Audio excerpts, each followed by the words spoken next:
Hi అండి.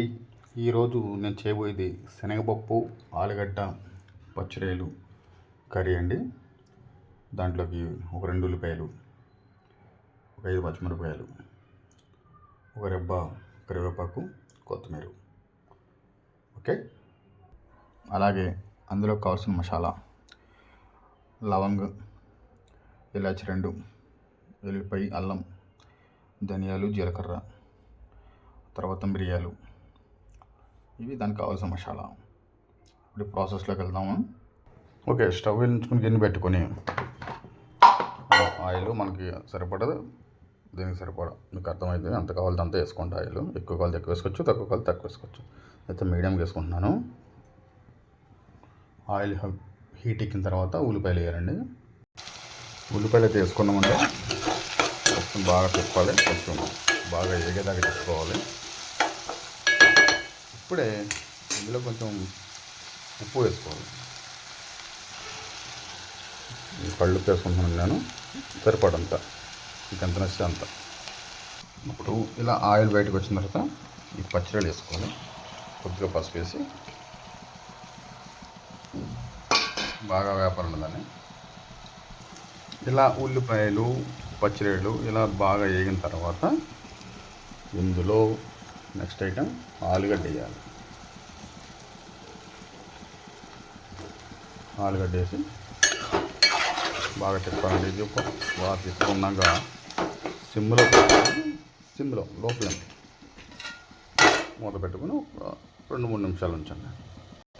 మూత పెట్టాం కదండి, మూత పెట్టి మగ్గిన తర్వాత ఒకసారి మూత తీసుకోవాలి. మూత తీసుకొని మళ్ళీ బాగా తిప్పుకోవాలి. సరే, పచ్చడి కూడా దగ్గరగా వేగిపోయింది. వాటర్ లాంటిది ఏం లేకుండా మంచి నీట్గా వేగింది. ఇప్పుడు దీని అసలు కూర మనం ఏంటంటే శనగపప్పు కదండి. శనగపప్పు పచ్చిరొయ్యలు ఆలుగడ్డ కాబట్టి ఇప్పుడు మనం శనగపప్పు వేసుకోవాలి. చూడండి, ఇది శనగపప్పు టీ గ్లాసు మీద, టీ గ్లాసు ప్లస్ దానికి ఒక హాఫ్, 2 ఆలుగడ్డ, ఒక 1/4 కిలోని పచ్చిరొయ్యలు. చాలా టేస్ట్గా ఉంటుందండి కూర. పచ్చళ్ళు ఫ్లేవరు, ఈ ఆలుగడ్డ ఫ్లేవరు, శనగపప్పు ఫ్లేవరు చాలా అంటే చాలా బాగుంటుంది. మసాలా మాత్రం దంచి మాత్రమే వేసుకోండి, దంచితేనే ఫ్లేవర్ ఉంటుంది. బద్ధకంగా మిక్సీలో పట్టి మాత్రం వేయకండి. ఇలా దంచితేనే, టైం పట్టింది కానీ దంచాలి, దంచి చేస్తేనే బాగుంటుంది. ఇందులో ఇప్పుడు దంచి పెట్టుకున్న అల్లం వెల్లుల్లి, అంటే ఇప్పుడే జస్ట్ దంచానండి. అల్లం వెల్లుల్లి ఫస్ట్ వేసి తర్వాత ఒక నీళ్ళు పోసిన తర్వాత మీర మసాలా వేయాలి. ఓకే ఫ్రెండ్స్, ఇప్పుడు మీకు సరిపడా కారం వేసుకోండి. కొంచెం కారం తింటాం కాబట్టి వేస్తున్నా కొంచెం. ఒకసారి కారం వేసాం కాబట్టి తిప్పి అటు ఇటు దాన్ని కూరగా.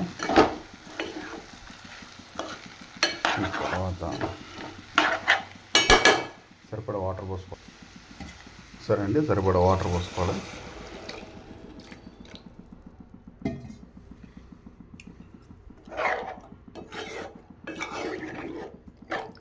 అయితే శనగపప్పు ఫస్ట్ శుభ్రం కడుక్కొని 100% అనుకోండి, అందులో ఒక 70% ఉడికించి పక్కన తీసి పెట్టుకోవాలి. ఇట్లా తీసి పక్కన పెట్టుకోవాలి ఆరేదాకా. అప్పుడు మనం ఇందాక ప్రాసెస్ చెప్పినట్టుగా వేసుకోవాలి. ఇందులో ఉడకాలంటే డైరెక్ట్ చేస్తే ఉడకదు, ముందు ఉడకబెట్టాలి. మసాలా వేసేస్తున్నాను. ఇలా కొత్త ఆడేటప్పుడు వేయాలి మసాలా వేసి బాగా తిప్పి ఈ ముక్కు మురగటి నీళ్ళు ఉన్నాయి కదా, మీకు బాగా దగ్గరగా ఎదురుగా చేసుకోండి. ఫైనల్గా కూర దించే టైం దగ్గరకు వచ్చిందండి. అప్పుడే మనం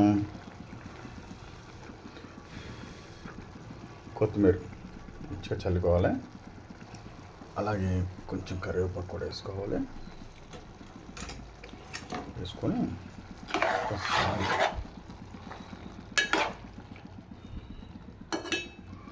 కూర మాత్రం రెడీ. దేవచ్చంగా ఆగలేస్తుంది, కుమ్మేయండి. ఫైనల్గా రెడీ అయిపోయింది. అన్నం తినే వరకు మనం ఆగలేం కాబట్టి టేస్ట్ అయితే చూసేద్దాం.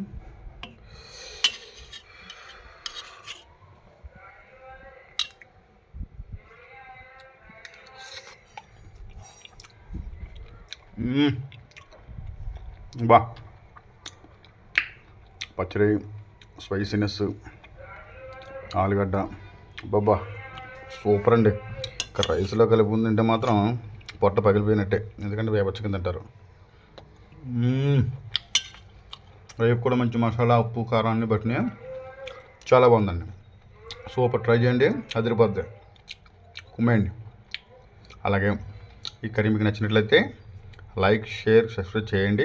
ఇంకా బాగా ఎక్కువ కామెంట్స్ ఏమైనా పెట్టండి, ఇంకా మంచి మంచి వెరైటీలు అన్నీ చేసి పెడతాను. ఓకే అండి.